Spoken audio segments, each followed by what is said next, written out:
Live from the campus of Penn State University, this is PSN News. It's Wednesday, April 16th. We have all you need to know about a school shooting threat at Stay High, as well as more on the Board of Trustee elections. We also have updates on an arrest near United Healthcare, along with entertainment, sports, weather, and an interview. Stay tuned.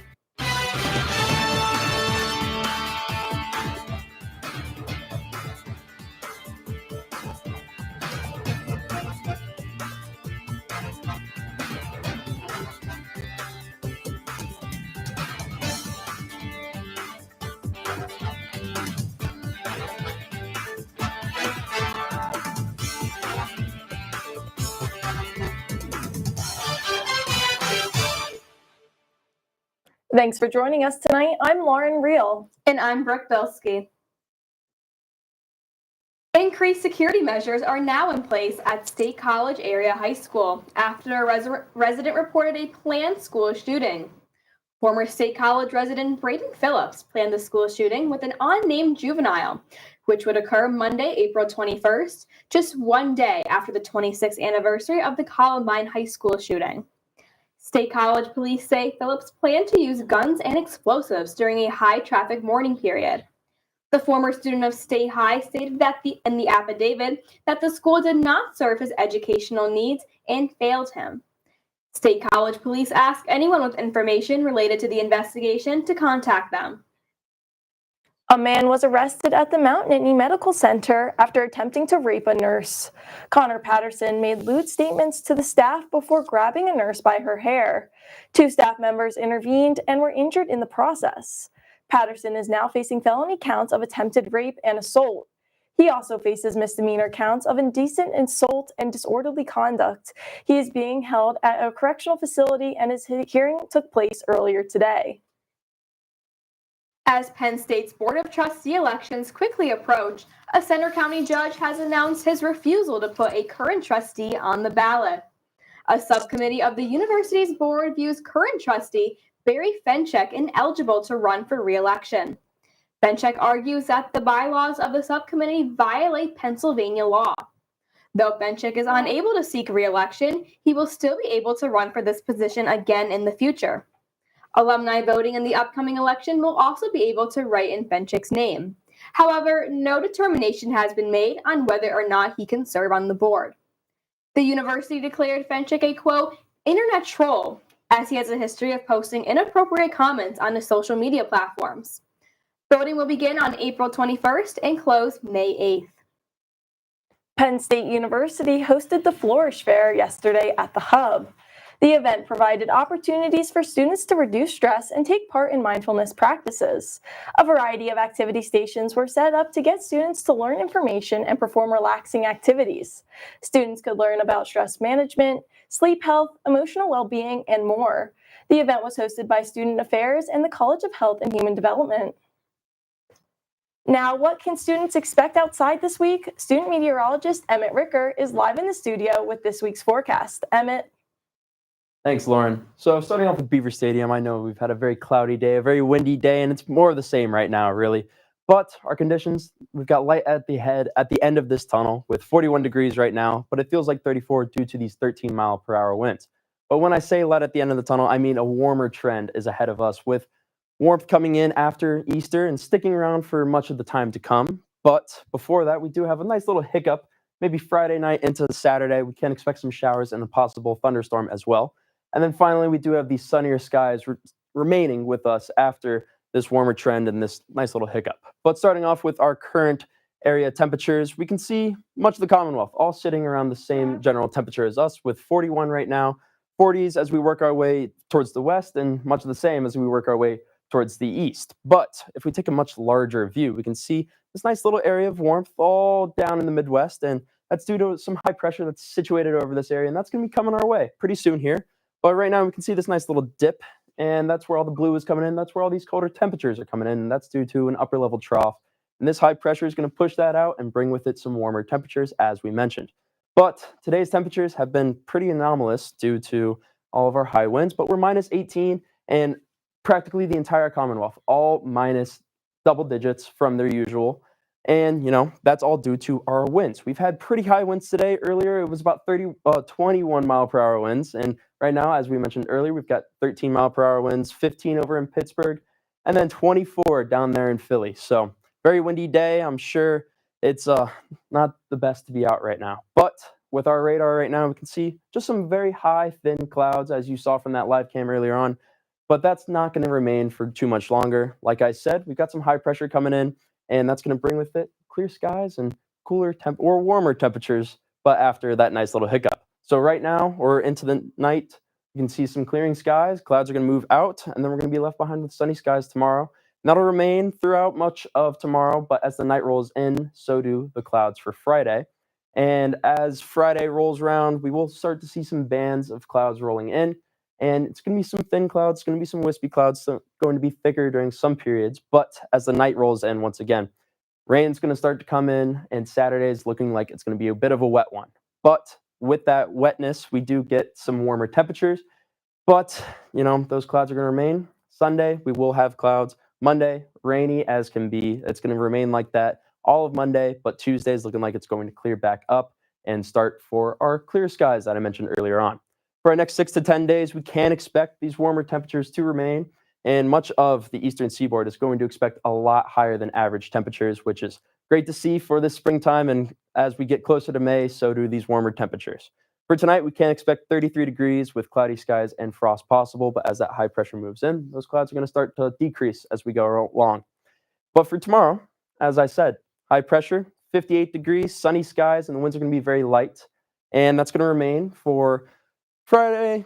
Those clouds are going to start to build back in. Then Saturday, like I said, showers with possible thunderstorms, then clouds, rain, and then sunshine will return at the end of the week with temperatures getting back into the 60s, building for a nice end to April.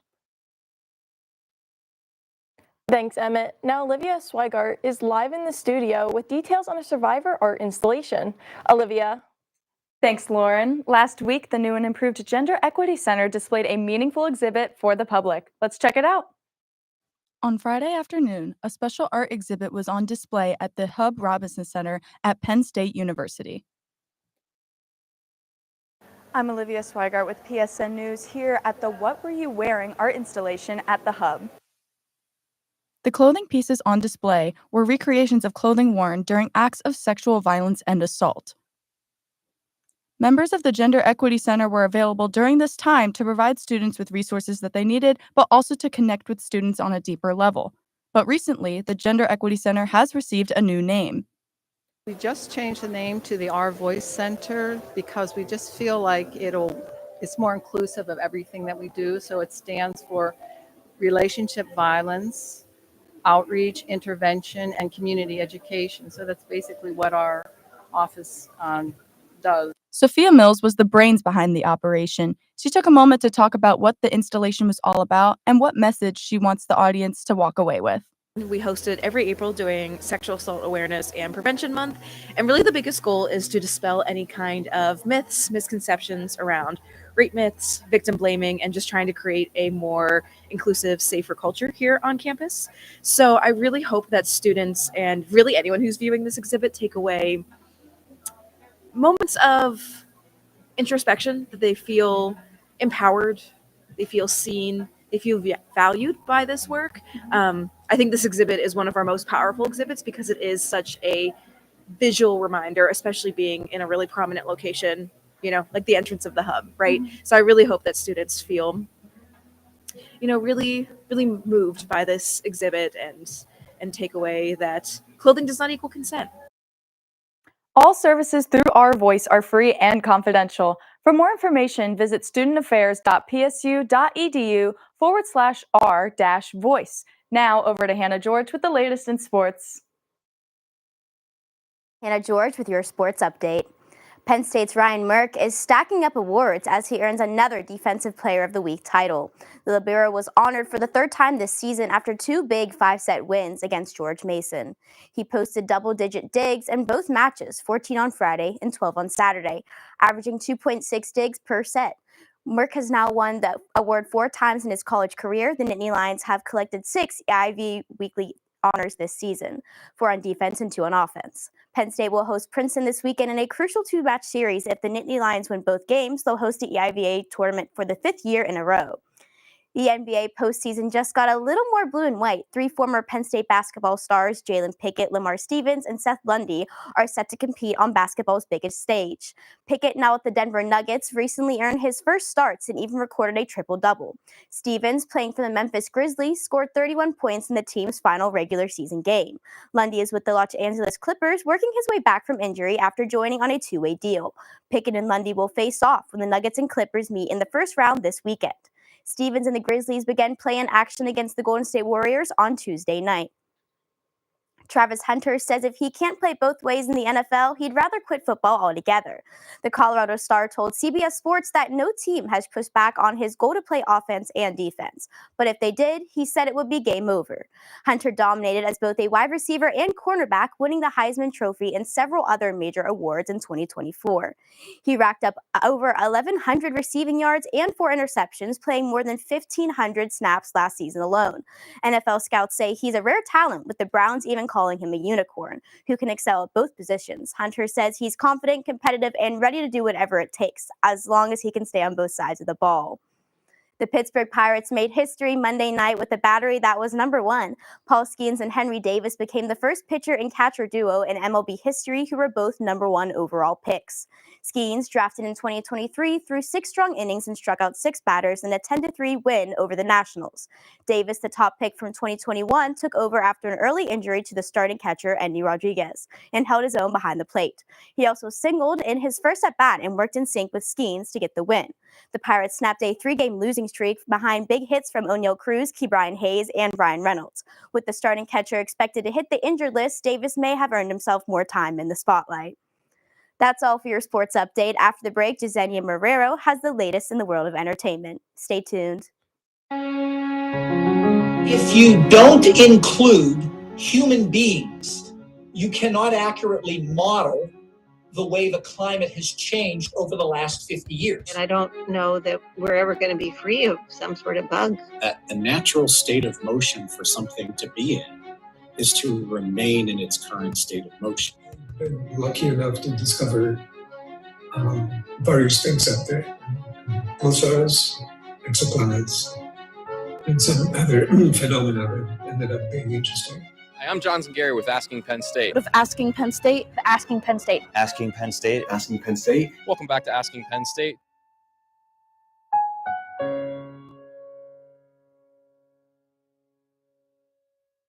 Welcome back to PSN News. I'm Jesenia Marrero with your entertainment update.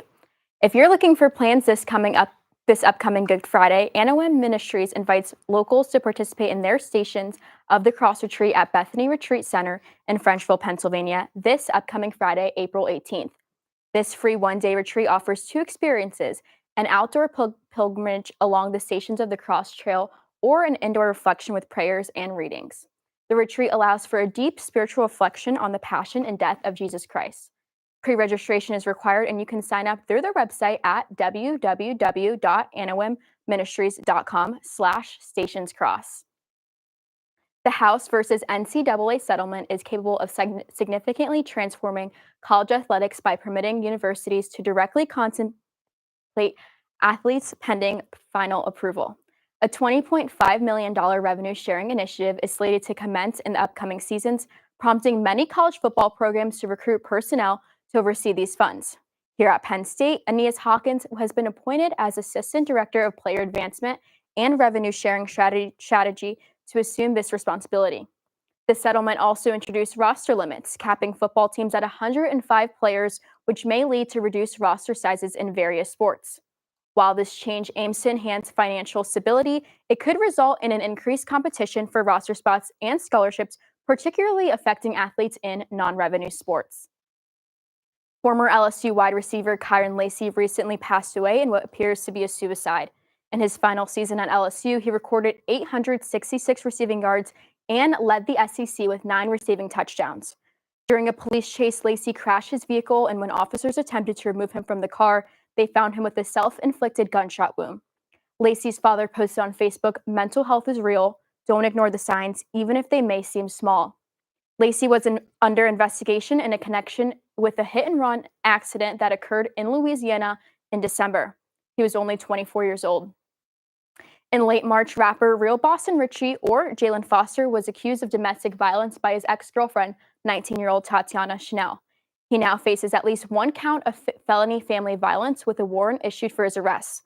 On April 10th, Chanel broke her silence, calling the ordeal a deeply personal and painful situation and expressing her stance against domestic violence, while Richie appeared to deny allegations on social media and promoted his new upcoming album, Public Housing 3, writing, "The real ones know." The case is currently under investigation and Richie is yet to be taken in custody. That's all for your entertainment update. Coming up next, Evan Halflin will be speaking with Shamak Arguel, a social media influencer and world records holder. Stay tuned. Hey everybody, thank you for tuning into this edition of Penn State Sports Night.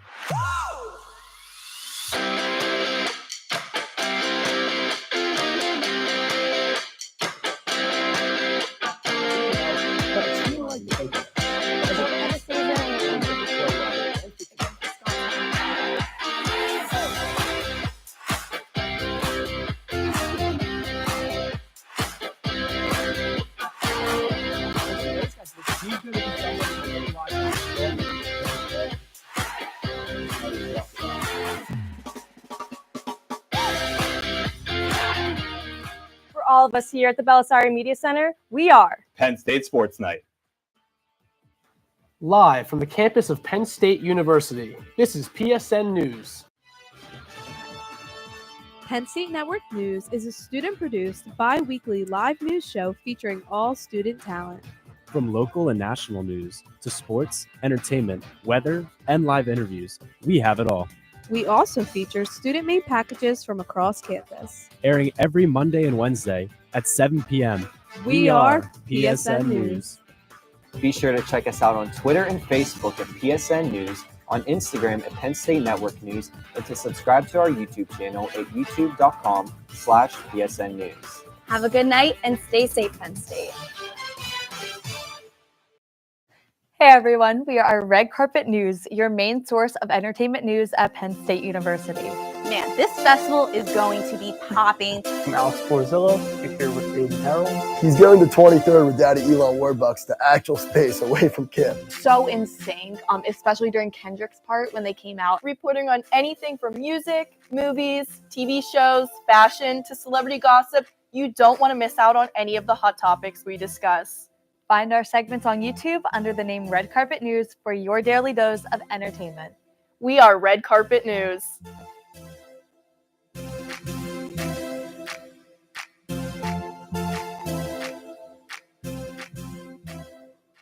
Welcome back to Day in the Life of a Penn State Student, PSN News Edition. I'm Evan Halfin, and with me tonight is Shamak Agarwal, a social media influencer and world records holder for his sketches, known for his Day in the Life content. Thank you so much for coming in tonight, Shamak. Yeah, thank you. To start things off, can you tell me what's your major and what year are you? I'm a computer science major in Penn State, and this is my sophomore year right now. Gotcha. And can you tell me a little bit about your honorary doctorate in art? So when I was like 16-year-old, so I applied for a lot of world records, and at that point, my parents encouraged me to apply for honorary doctorate, which seems to be very impossible. Because if we see that, it's like one of the distinction which people don't get it even after studying a lot. But because of my recognition of my thing and my parents encouraged me, I applied for it. And by the God grace, I was able to achieve it. So I got that in 2021. That's so awesome. That's like really cool. Yeah. And what inspired you to move across the country or across the world and come to Penn State? Me, so my mom and dad, they every time wanted me to learn something new and to find in globalization. Because right now in a world, we say globalization is important. And if I was in India, I cannot get that. So that's the reason they wanted me to explore the world and get to know more things about it. And how's your adjustment been so far? My adjustment is pretty good, like because it's already 1.5 years in US. So I feel like there are a lot of people who came in my life. They gave me a lot of learning. So maybe that's why I'm able to understand and adjust with it very quietly. And what motivated you to start posting content consistently on social media? And how did you navigate that rapid success? For me, there are a lot of big creators I know who had posting the content, but the thing was there was no one who was posting and showing Penn State and actual and Indian life in US. So I wanted to show them the other peers as well as the people who are in US and Penn State that how does Penn State look like, and also how do you like experience an Indian life in USA. That's what made me start that. And can you tell me a little bit about your various partnerships, collaborations across campus and state college? For me, till now, I have collaborated with a lot of big creators, including one of the famous, which people all know, Penn State Barstool account. And there are very big collaborations coming in. So, like, I don't know if you know Jersey Joe. He's going to collab with me. Drewski, he's going to collab with me. So some big collaborations is coming in. Awesome. And can you tell me a little bit about, I know you partner with like Mega Millions sometimes, Champs, some local businesses. Can you tell me about that a little bit? So I am not partnering with them. I'm just doing a collaboration with them. So I try to make. I don't make any kind of a money. I try to promote local businesses because people don't go to local businesses. Instead, they go to big brands and franchises. And I want to promote local businesses. That's the reason I go to them and I like, can I ask you for a collaboration? So that's why we collab, and we want to encourage our local people, state college people, instead of going to the big brands, go to the local franchises and stuff like that. Yeah, I love that. And how long have you been sketching for, and what inspired you to continue to do that over the years? For me, I'm sketching from at least last 11 years. So when I was in second grade, I started sketching at that point. My mom used to encourage me. I used to go to the sketching classes, and that's when I started my sketching. And by the way, I did 3-4 exhibitions where I sold my paintings in India, and it was one of the successful exhibitions I had before. That's so awesome. And kind of going off of that, would you be able to walk me through how you won 7 different world records in the field of fine arts with your sketches, and all before being named the best sketching artist in India and earning the Bal Ratna Award? So for me, it was not that easy. So first of all, like in India, they try to encourage a lot of people. So there was an Indian book where Indian records used to get registered. It's called India Book of Records. So I was looking at a lot of things, and I found out that there are some like sketching is a part where people have not yet aced the things. So I thought of doing something. So I started putting my work on because I said I'm working since last 11 years. So I applied to the India Book of Record. I did the award, and then later on, because I got awarded for India Book of Record, that encouraged me to apply for world records, and I was able to ace that as well. Gotcha. And what was it like teaching thousands of students how to sketch through your free classes? Yes. So in 2021 and 2022, I taught over more than 3,000 to 4,000 students for free of cost. So I did take a cause on mine, like saying like, okay, I'm able to do sketching, I'm able to do this thing. What about the people who are not from a good socio-economic background? They need to learn something because anywhere you go, people will give you the basic knowledge and education, but they will not give you the extracurricular activities. So that's the reason I wanted to take that in little beyond. So people who are disabled, who cannot go to schools, I gave them online education for free. And the people who can not afford, don't even have phone, I gave them a physical education where I went to their places and give them the free workshops and schools and stuff like that. And that's such an important thing to pursue too, especially the arts. Such an important time to do that. And kind of circling back to your world records, after doing some digging, I kind of learned that one of your world records in the Book of World Records is for completing a graphite sketch in under 30 minutes. Were you able to tell me what was going on through your head, how you're able to achieve such a milestone? So that was one of the most difficult thing I've achieved till now. And even now, I've tried several times. I'm not able to achieve that record. So I like made around, I remember over 1,000 sketches I made in like 1 month, just trying that thing so that I can make faster and faster.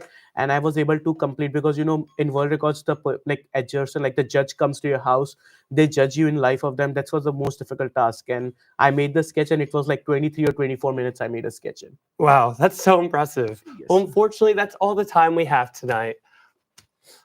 Thank you so much for coming in, Shamak. Really appreciate it.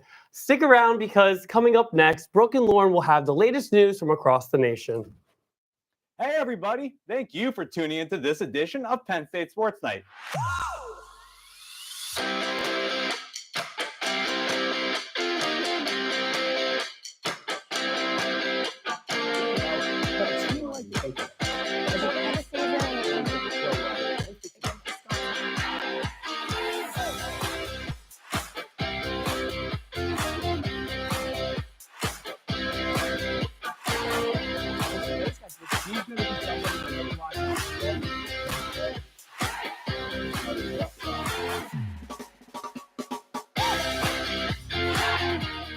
For all of us here at the Belisari Media Center, we are Penn State Sports Night. Live from the campus of Penn State University, this is PSN News. Penn State Network News is a student-produced, bi-weekly live news show featuring all student talent. From local and national news to sports, entertainment, weather, and live interviews, we have it all. We also feature student-made packages from across campus. Airing every Monday and Wednesday at 7 p.m. We are PSN News.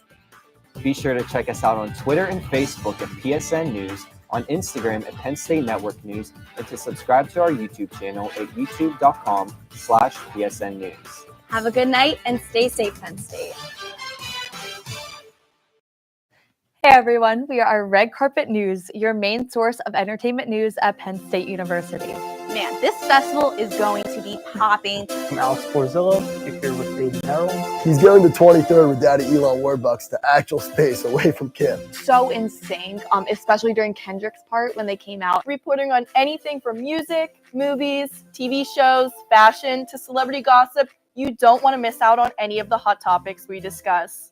Find our segments on YouTube under the name Red Carpet News for your daily dose of entertainment. We are Red Carpet News.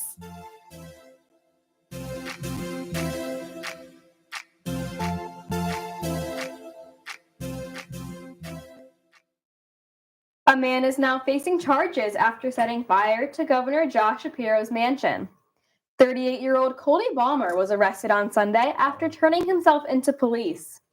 Balmer climbed an iron security fence and allegedly broke into the southern wing, where he started a fire with a homemade incendiary device.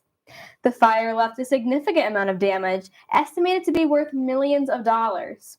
The night before, Governor Josh Shapiro and family were celebrating the Jewish holiday of Passover.